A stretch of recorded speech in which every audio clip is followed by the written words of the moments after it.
کو مار دیا, گولی مار دی گئی, اور اس کے بعد آپ اندازہ کیجئے کہ وہ یہی ان کے جو انصافی صحافی ہیں جو پی ٹی آئی کے چندے پر یا اس وقت اس قوم کے پیسے پر پلتے تھے, وہ مذاق کرتے تھے کہ نہیں جی کچھ بھی نہیں, یہ بہانے کر رہے ہیں.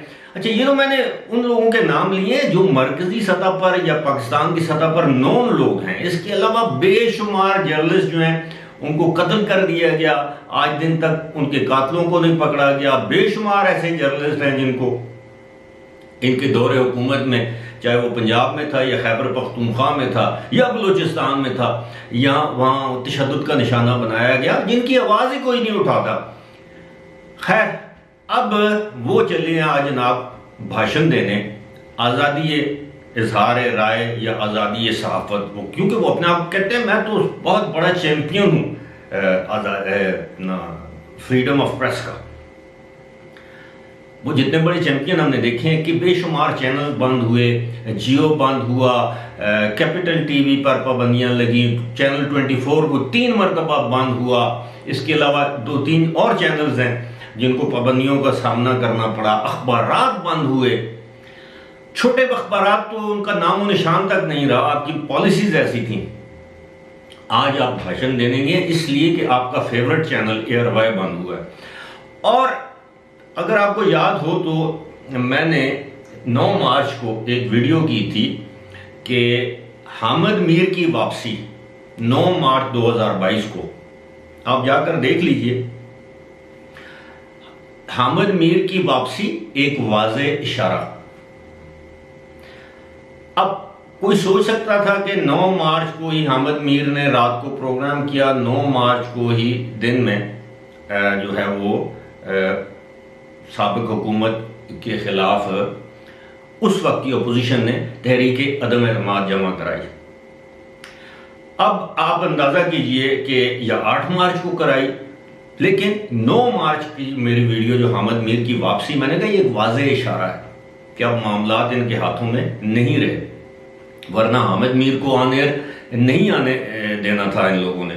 اینی ویز اب یہ جو آج سے میں سمجھتا ہوں کہ آپ یہ سمجھ لیجئے کہ 5-6 مہینے پہلے یا 6 مہینے پہلے مارچ میں اپریل میں کوئی سوچ سکتا تھا کہ اے آر وائی کو پابندی کا سامنا کرنا پڑے گا؟ کوئی سوچ سکتا تھا کہ اے آر وائی پر چینل پر جس قسم کی غلاظت سے بھرپور گفتگو کی گئی عمران خان کے مخالفین اور خاص طور پر ہمارے آرمی چیف کے خلاف، ادارے کے خلاف جس طرح کی ہرزہ سرائی کی گئی، مادر پدر آزاد قسم کی، اس کو ہم لوگ تو صحافت نہیں کہتے.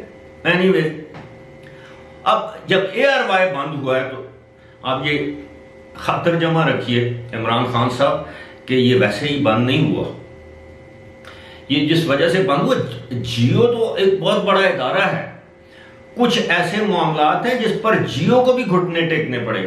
اگر آپ کو یاد ہو، اور ہاں یہ ان کی صحافت، ان کے دور کا ایک اور جو جس پر ان کو تمغہ دینا چاہیے عمران خان کو، میر شکیل الرحمان کی گرفتاری.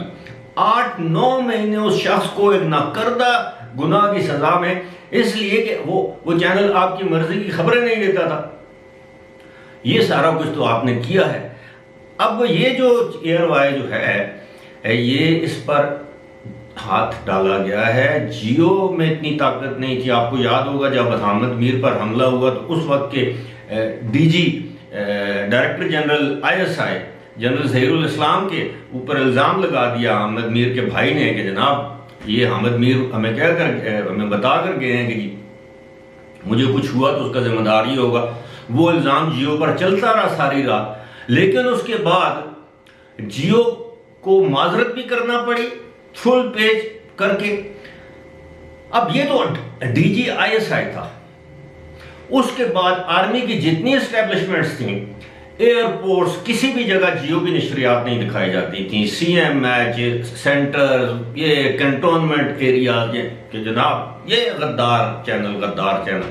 اس کے بعد اب آپ دیکھیے 4 مہینے سے جو سلوک پاکستان آرمی کے chief D G I S P R اور آئی ایس پی آر کے ایک بریگیڈیئر ہے، جس طرح ان کے نام رکھے گئے، جس طرح ان کو پکارا گیا، تو یہ ظاہر ہو رہا تھا ان کے پیچھے کوئی ہے۔ اب جو وہ پیچھے تھا اب وہ پیچھے نہیں رہا۔ تو آج ہمارے جناب ہینڈسم عمران خان کو آزادی صحافت یاد آ گئی، کیونکہ ان کی مرثیے کے جو 4-5 چمچے چیلے تھے، اب جو شخص چودھری غلام حسین کو جرنلسٹ مانتا ہے، میں تو اس کی عقل پر، اس کی فہم و فراست پر ماتم کرنے کو دل کرتا ہے۔ جو شخص صابر شاکر کو جرنلسٹ کہتا ہے، میں کہتا ہوں لعنت ہے اس کی سوچ پر۔ یہ صحافت کے نام پر ایک بدنما دھبا اور داغ ہے، اور آج چونکہ یہ ایک شخص کے ساتھ نتھی تھے، آج وہ شخص ان کے لیے جا رہا ہے۔ چاہیے تو یہ تھا آپ جاتے آج شہباز گل کی عادت کرنے کے لیے پیمز میں، خیر وہ الگ بحث ہے، لیکن میں یہ سمجھتا ہوں، میں ذاتی طور پر یہ سمجھتا ہوں کہ جتنا نقصان صحافت میں، صحافتی میدان میں، صحافتی فیلڈ کو اور فریڈم آف پریس کو عمران خان نے پہنچایا، آپ یقین کیجئے اتنا شاید جنرل ضیاء الحق اور پرویز مشرف نے بھی نہیں پہنچایا ہوگا۔ فی الحال مجھے دیجیے اجازت، خدا حافظ۔